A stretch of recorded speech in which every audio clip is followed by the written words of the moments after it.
So for today's video, I'm bringing back the Unsolved Mysteries series. If you're new, I did it the last time, so I kind of just retell or recap the Netflix Unsolved Mysteries episodes and then just chat a little bit about it, what I think about it, and like some theories and stuff like that. So let's get into this one. I took some notes in my little notepad. I find it a little bit difficult to take notes for these because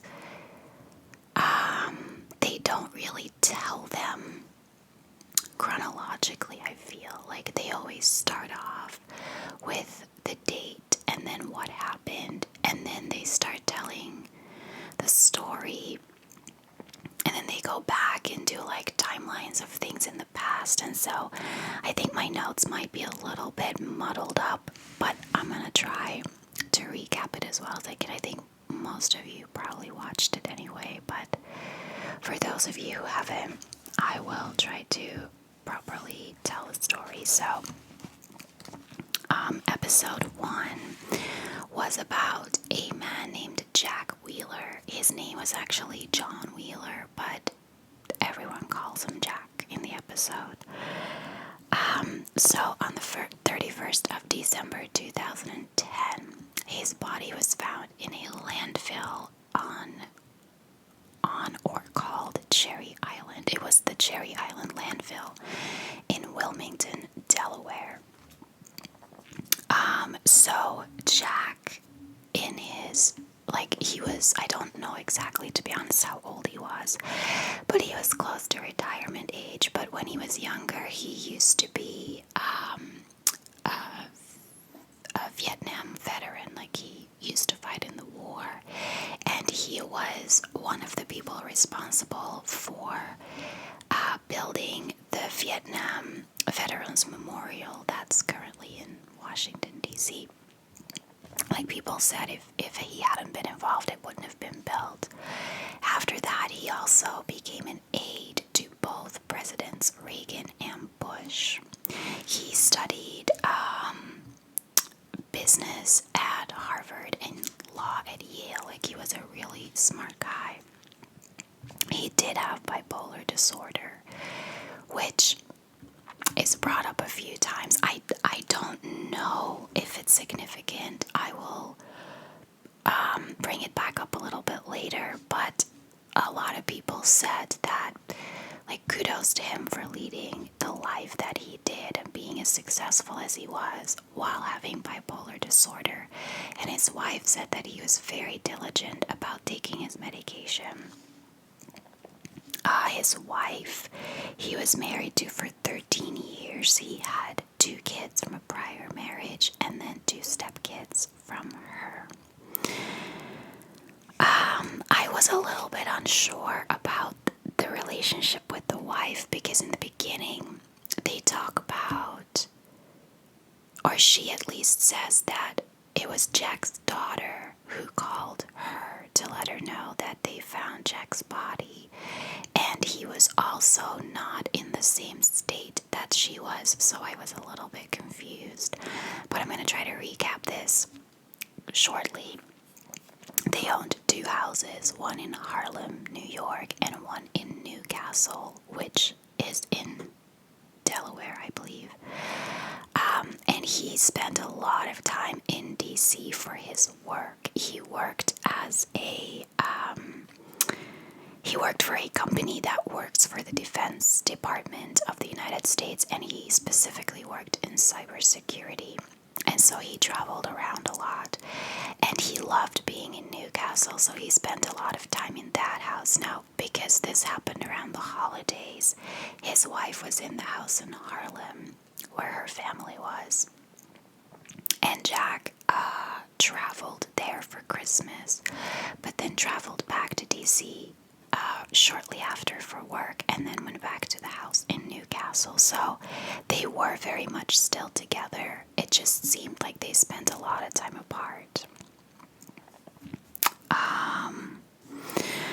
So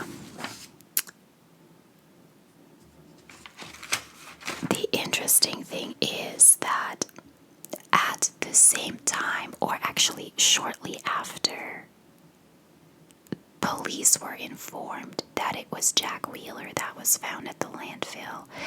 They also got a call about a burglary in Jack's house.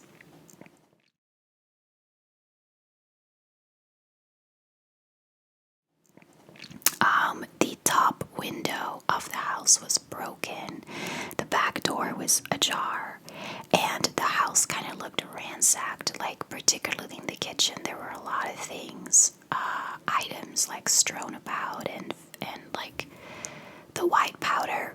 The guy kept saying what he thought it was, but it was an ingredient that I'd either never heard of or did not understand his pronunciation, because I can still not tell you what it is. To me, it looked like flour, but I think it was something else. If you know, mention it in the comments. It's not important, but like, stuff was kind of everywhere. And an investigation was also going on with the neighbors across the street from Jack's house in Newcastle. So they were building a new house, and there had been an incident the same night where a few smoke bombs had been set off in the house, and they actually found Jack's cell phone there on that site. So to give you a timeline, on Christmas Day, so December 25th, Jack was in Harlem, New York. He spent Christmas at home with his wife and kids. And then on December 28th, he went back to DC for work. His wife was pretty upset about this because she was under the impression he was going to spend like until New Year's at home. But he left earlier and went back to work. Now his kids and everyone said that he was in great spirits, that it didn't look like he was like scared of anything or unsettled, like he seemed in great spirits. And then later the evening of December 28th, he returns to his house in Newcastle, which is the night that both the smoke bombs went off and that they reported a burglary in his house. He said the burglary, by the way, was found out by a neighbor who wanted to go visit him and found the back door open and walked in on that scene. Jack himself actually sent an email to his company to let them know there was a break-in and that they took some items that were important for him to access his work, like his passport, his key fob, his briefcase with a lot of his like paperwork and stuff in it, and his cell phone, which we know isn't true because his cell phone was found across the street, but back to that later. He didn't actually notify police or his wife that there had been a break-in, which is kind of weird. So again, later that same evening, surveillance footage picks him up at a local pharmacy in Newcastle where they knew him. He regularly went there to pick up prescriptions when he was staying at that house. However, on this occasion, he wasn't there as a customer. He was looking for someone who could give him a ride to Wilmington, which was about like a 40-minute drive. And again, he looked fine. He looked like a happy guy. One of the customers heard this, said he was going in that direction, and actually gave him a ride. It is thought that he went there because he parked his car there at Christmas to take the train to New York, and that he needed to go back to pick up his car. 40 minutes later, a surveillance camera picks him up at a parking garage. However, he did not park his car there. He actually parked his car in a garage a couple of blocks away. Now, according to his family, this was normal. He regularly forgot where he parked his car. He had a horrible sense of direction, and he was known to come home in a taxi when he had driven to work because he forgot where he parked his car. To me, that's not weird. Whenever I park my car in a parking garage with like multi-story garage, I lose it. I have actually once stood next to my car, pressing the button, going like, "Come on, why aren't you reacting? I thought the battery died." And someone tapped my shoulder and said, the car back there is blinking. So my car was actually parked a row back, and I was standing next to the wrong car. I always say to people that I was born without a sense of direction. I walk out of stores going back the same way I came instead of onwards. Like, I don't know where I am most of the time. So I don't think that is anything out of the ordinary. If this is what he always did, I am with him. Like, I'm exactly the same way. Now, the car park office, there was an attendant there. It was in like a hallway, and there's also surveillance camera that picked him up there. And there, it looked like he was in complete distress. He was only wearing one shoe. He had the other shoe in his hand. He was kind of yelling a little bit at the attendant, like he was very uneasy, and kept saying that he lost his parking ticket because someone stole his briefcase. And the attendant kept saying, "Well, how did your briefcase get stolen?" And all he responded every time was, "It got stolen." So, like between the 40 minutes of him being in the pharmacy where everything looked fine, and then being in the parking garage, he looked completely different. Now, I don't know if they interviewed the person who gave him a ride, but I don't think anything happened there, because let's not forget that he already reported his briefcase stolen, and he didn't have it with him on the camera in the pharmacy. So I don't think the guy who gave him a ride did anything to him. I think he got panicked when he couldn't find his car. Then we don't really see him again until December 30th, 20 hours later, where he's seen on a surveillance camera in the basement of an office building in downtown Wilmington. Now, from what police gather, it looked like he had actually spent the night there and most of the morning of December 30th. And actually most of the day, he is not seen leaving the building until 8:30 p.m. Now, people who work in the building said that they did see signs of maybe someone possibly sleeping in the hallway, but none of Jack's actual possessions were found in the building.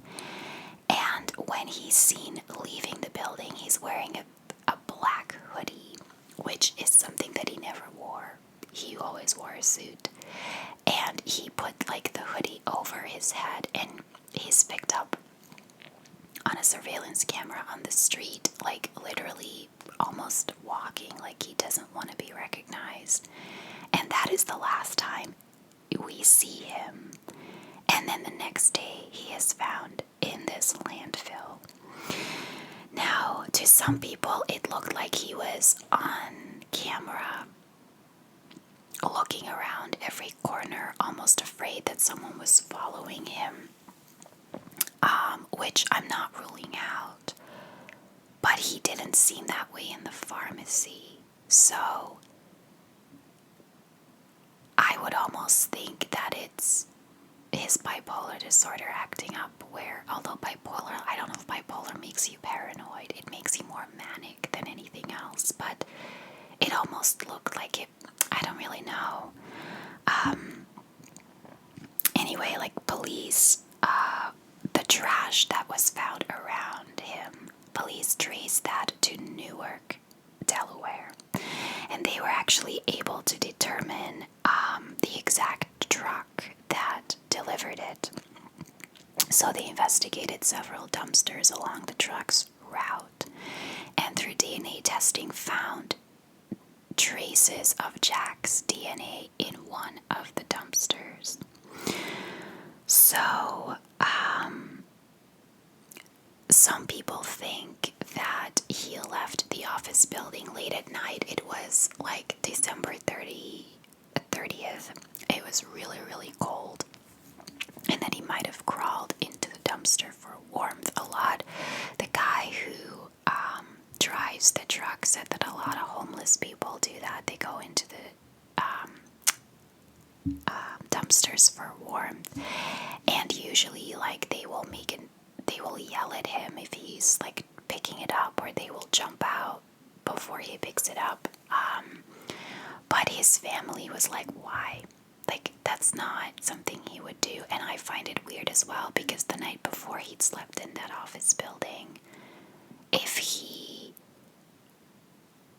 was like, I don't know, like if he couldn't find where he was going and he was really cold and wanted to get back in the warmth, why wouldn't he just go back to the office building since he'd slept there the night before? A witness said that they actually saw Jack take a taxi, shared with another person, when he heard that that person was going to Newark. Police said that they can't rule that out. Like, police said that eyewitnesses aren't always correct, so while they did investigate that, they're still keeping leads open that maybe he took the train or the bus or something like that. The biggest question that everyone has is, why was he in Newark? Because, oh, well, that's probably why he couldn't go back to the office building. Newark was on the complete other side of the state, I believe, than Wilmington. Like, they were a very big distance away from each other. And nobody understood why he was there. It was like he didn't, according to them, he didn't know anyone in Newark. He had never been to Newark. Like, they didn't know the reason why he was there. But if it's true that he specifically took a taxi there, like, he was obviously going there for a reason. The medical examiner concluded that he was beaten to death. He had so many wounds on his body. They were not consistent with falling out of a dumpster when it was like put on the truck. He was beaten to death. Now, that's really all there is. So that is kind of the mystery, like, who killed him? Why was he so flustered, and what was he doing so far away from home? The one thing that was mentioned towards the end, so the house that he had in Newcastle was very close, or right next to Battery Park, which is a historical place. And the people across the street were building a house actually on the grounds of Battery Park, which was apparently legal. But he was in a legal dispute about this, because for him, it was like sacrilege that someone would build a house on such a historical site. And he took legal measures to prevent this from happening. So some people think that maybe he set off the smoke bombs himself, lost his phone in the process, and when he got home, he realized he lost his phone and freaked out and actually ransacked his own place, like out of anger, just started throwing stuff around, which I actually think is a possibility. But I don't know what happened to his briefcase. Like, he didn't go anywhere without it, and it was never found. It wasn't found in either of his houses. It wasn't found in his car. It wasn't anywhere. Also, like, some people think he might have been killed because of his job, because he did work in cybersecurity. He would have been responsible for something like the investigation into Russia messing with the election last time, you know, like if he had still been doing that job, that's the kind of work he was doing. He was responsible for like security or like cyber security threats for the country, because he worked for the Department of Defense, and he had been an aide for 2 different presidents.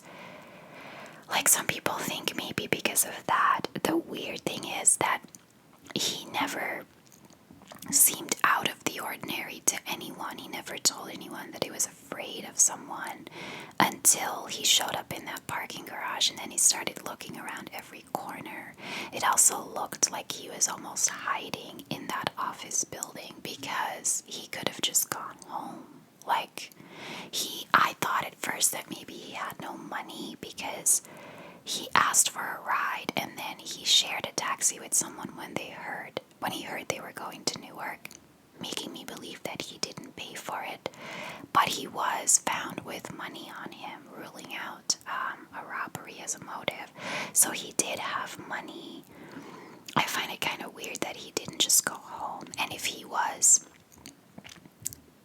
the burglary was a genuine thing, or he was afraid of his neighbors retaliating, he could have just gone to New York and gone back to his wife. So I don't know the reasoning behind him staying in that office building. I don't know the reasoning behind him going to Newark. But I do wonder a little bit if he had like a mental episode from his bipolar, and that somehow made him really paranoid. Nobody knows, by the way, what his connection is to the office building. He's never worked there. He doesn't know anyone there. How he got in, I don't even know. He seemed to know his way around the basement, which is very big. Like, there's hallways everywhere. And, but nobody knew what his connection was to that building and why he went to that building. So I honestly found this one, and it's the first one, the most difficult to give my opinion on, because I don't really have one.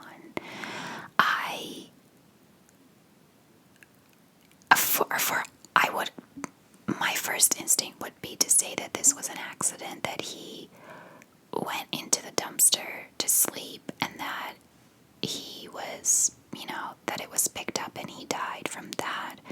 But the medical examiner is like 100% certain that he was beaten to death. Like, I would think that a garbage truck can crush you and cause a lot of injuries, but according to the medical examiner, the injuries were consistent with a beating.